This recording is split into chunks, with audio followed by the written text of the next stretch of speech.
This week saw music icon Longwe Twala make headlines. This as his father, music icon Sello Chico Twala, opened a case against him for allegedly stealing music equipment worth 200,000 rand.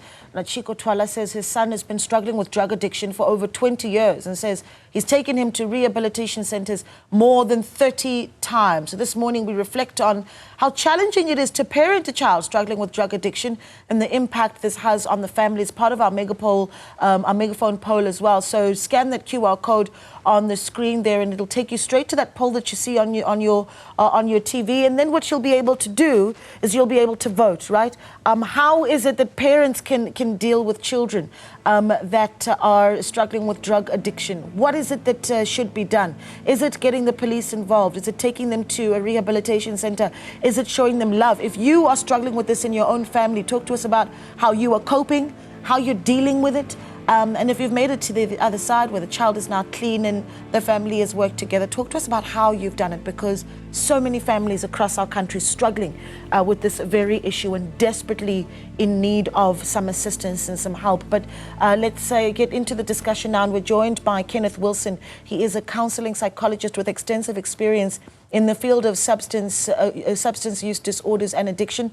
Kenneth, a good morning to you. Thank you so much for joining us. I think the country obviously watched because Longwe Twala, Chico Twala, very popular names, and there's so much that is being discussed around them. But we wanted to focus on this issue of this drug addiction. When you saw Chico Twala say, I opened a case against my own son, I feel that it is better for him to be in prison, and he says, than to be in the streets where I don't know what he's doing, who he's hurting, and what he's taking. What were your thoughts?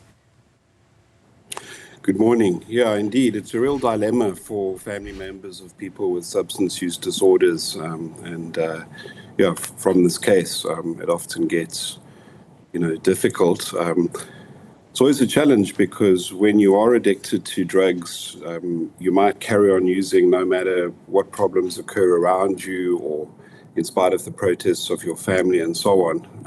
And so for many people, it's, legal problems or threatened relationships which actually motivate them to get the help that they need. But it is a difficult situation indeed. Yeah, let's talk about the pressure that this puts on the family. And so if we focus outside of just the addict themselves or the person that's struggling with addiction, what this does to the family setup. I mean, there's the financial implications of it. In this case, there's the allegations of stealing within the family. And then there's the emotional turmoil that everyone else goes through. Talk to us about the emotions that everyone else in the family goes through. Yeah, I suppose when you've got someone that you love in your family who's clearly not well from addiction, then you worry about them all the time. Are they going to be arrested? Are they going to have an accident? Are they going to overdose? I often chat to families whose family members have just been admitted to rehab, and they quite regularly say to me, this is the first time that they've relaxed, maybe for years, because they have constant worry and stress about what's going to happen to the person. Yeah, and that comes with some anger, right? For sure, absolutely. Why is this happening? Why are you doing this to us? Why don't you just stop? Why don't you get the help that you need? It's very difficult, and that's why most treatment centers almost put the family at the center of the recovery process. Generally, outcomes are pretty good, if you can secure some involvement from the family as well. And how does that work? So talk to me about how treatment centers then bring the family into the fold to assist the person struggling with addiction, and just the success rates of that, right?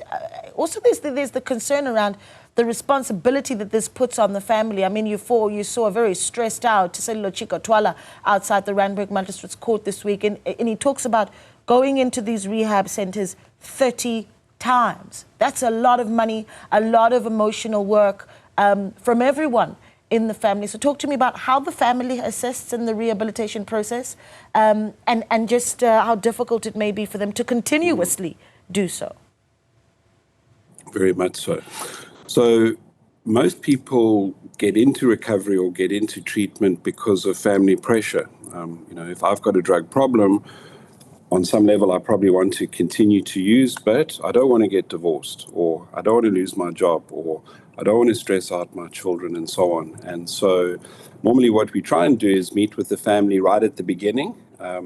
That's pretty much the first thing that I do. So if someone calls me, I'll try and get them to come along with their family for a meeting. And it's really because when we look at how successful rehab can be, it's pretty much a function of time. So most of us in South Africa, understandably, think about rehab as maybe, you could go into a clinic for 3 weeks and there's a pretty good chance you'll come out and you'll be fine. So that's really not true.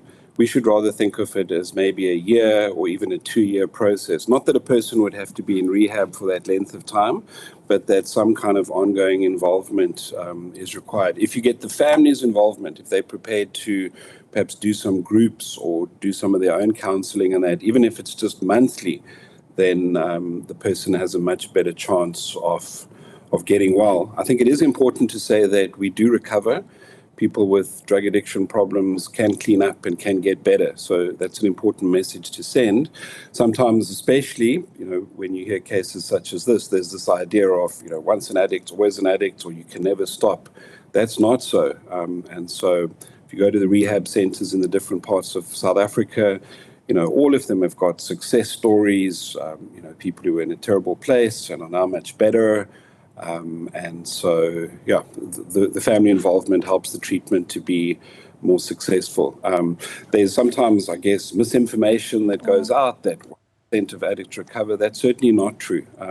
It's difficult to measure this because there's different international studies, but you would expect maybe 30 to 50% of people who are coming into a rehab to perhaps still be clean after a year, although some of them might have some difficulties with relapsing on the journey. Yeah, I mean, it's quite a low number, isn't it? 30 to 50%, you'd hope for more. I'm looking at, some of the advice that would be given by, some publications online about how to help an adult child who is struggling with addiction. And one of the things that are put forward is allow the child to experience natural consequences for their actions. And now I think about what Chico Twala did essentially this week, saying, well, the consequences of stealing are prison. I mean, and he said it's a last resort. Is it a healthy last resort for a parent who's dealing with that as well and is thinking, well, maybe this is what I should do. I should call in the police. At what point?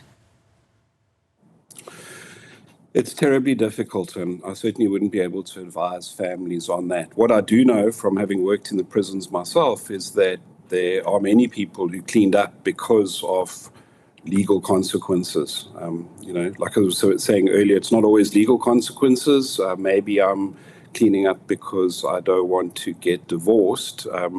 What we're seeing in the US is if there are no legal consequences for, not necessarily using drugs, but crime associated with it, then indeed it's very, very difficult to clean up. So we almost need some kind of a measured, empathic social response to the problem of addiction. And families are clearly part of that. Yeah. And just quickly, give us some resources, because we talk about this so often in our communities. And again, so many families are genuinely struggling with this. Where do we go for help? Not just for the person struggling with the addiction, but for the family who's also taking a toll. Okay, so sort of primary treatment for addiction, sort of rehab centers are,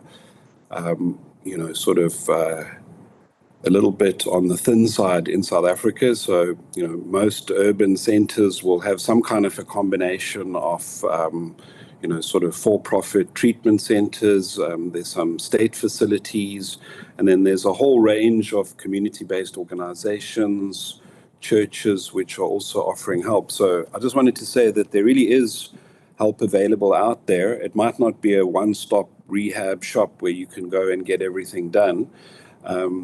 So in addition to rehabs and treatment centers, some of them are inpatient, where you will go for a period of time. Some of them are outpatient. Many of the churches have wonderful programs which they don't charge for, which really help people to get well. Care in the community is a central idea. In addition, though, there's also a lot of, what we call fellowship organizations, things like Alcoholics Anonymous, Narcotics Anonymous, Gamblers Anonymous, Sex Addicts Anonymous. Most of these will also have support groups specifically for families. So if you have a loved one who has an addiction problem who's got no interest in treatment, you can go on your own and get help and get support, which may assist you and the family, but it may also assist your loved one to get help as well. Yeah, 100%. Well, thank you so much for reminding us of the resources that are available. Check in your community. Who and what is available to assist you if your family is struggling with a family member who is dealing with addiction. Thank you so much to our guest, Kenneth Wilson, counseling psychologist.